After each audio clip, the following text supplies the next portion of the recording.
Isang malaking WhatsApp sa inyong mga kapatid. For this video, mag-share ako sa inyo ng isang technique kung paano nga ba natin gagawing ala fast food style ang ating fried chicken. The best ito for business, handaan, or kahit simpleng pangbahay lang. Yes, tama kayo ng pagkakarinig. Fast food style fried chicken. So stay tuned until the end of this video. Pero bago yan, click the subscribe button for more videos. So, let's go! Una, magpe-prepare muna tayo ng simple pero napakalupit na marinade. Una, maglalagay tayo ng 1 tablespoon of salt, 1 tablespoon of sugar, 1 tablespoon of dried thyme na mabibili sa inyong local grocery and supermarket. So, mas maganda ito kung gagawin itong thyme powder, pero dahil wala, gumamit na ako ng as is na nasa package. Maglalagay din tayo ng around 2 cups of water. Hahaluin lang natin to hanggang ma-dissolve at ma-fully combine ang ating mga ingredients. So make sure lang na na-dissolve ang ating salt and sugar sa ating tubig para sure na kakapit ang lasa sa ating mga manok. So pag nalusaw na, i-set aside muna natin to at ipe-prepare na natin ang ating manok. Siyempre, para hindi ka mahirapan, is pwede kayo bumili ng choice cut na part ng chicken. Pero for this video, gumamit ako ng whole chicken dahil nandito na lahat ng parts na favorite natin na kinakain sa mga fast food chains. I-marinade lang natin ito for at least 1 hour, pero para mas maging flavorful lang ating manok, mas ideal kung i-marinade ito ng overnight. Ang pagmamarinade ay tumutulong para mapanatiling juicy at maiwasan na ma-dry out ang ating manok.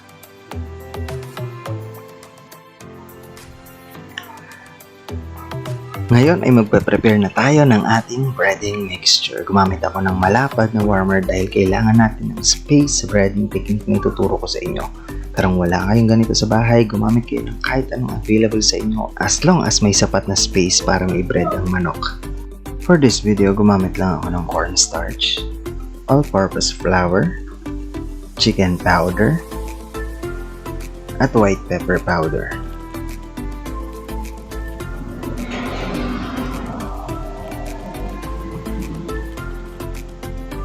Halo-haloin lang natin to hanggang ma-fully combine ang ating mga dry ingredients at mabuo ang ating breading mixture. At ngayon, it's time to be organized. Ready na ang ating breading mixture at na-marinate na din overnight ang ating manok. Para sa breading technique na ito, kakailanganin din natin ng cold water. Importante ang cold water sa technique na ito dahil tutulong ito para sa appearance at crispiness ng ating fried chicken.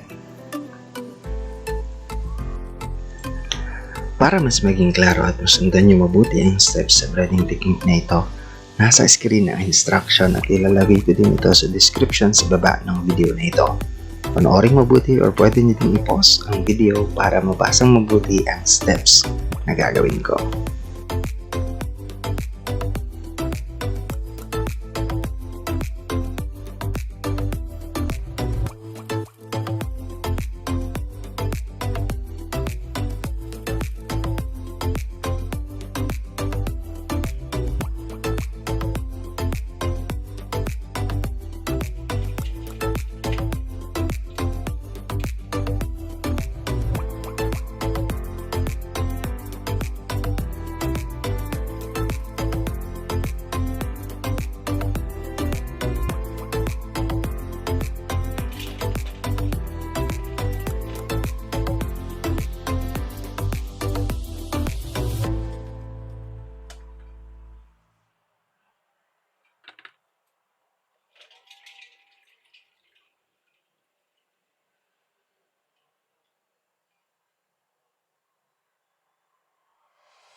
At ready na for frying ang ating mga manok. Gagawin lang natin ang same technique at steps sa lahat ng manok, then proceed na tayo sa pagpiprito. Dahil medyo technical ang fast food style fried chicken, gumamit ako ng electric fryer. Pero dahil hindi lahat meron ito sa bahay, pwede kayong gumamit ng malalim na pan or kawali as long as naka-deep fry ang ating manok. Dapat medium heat lang dahil pag masyadong mainit ang mantika, madaling masusunog ang ating manok at magiging hilaw ang loob nito. Dagdag na tip sa pagpiprito, kailangan bone side down or skin side up dahil makaka-apekto ito sa presentation ng ating fried chicken. Tandaan, bone side down or skin side up.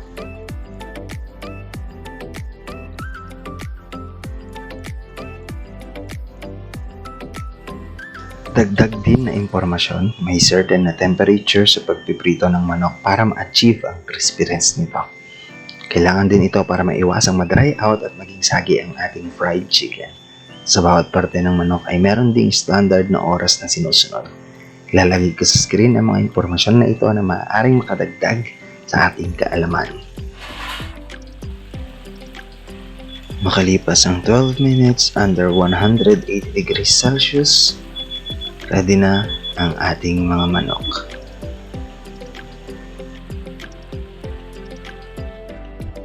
And there you have it, ang ating fast food style fried chicken.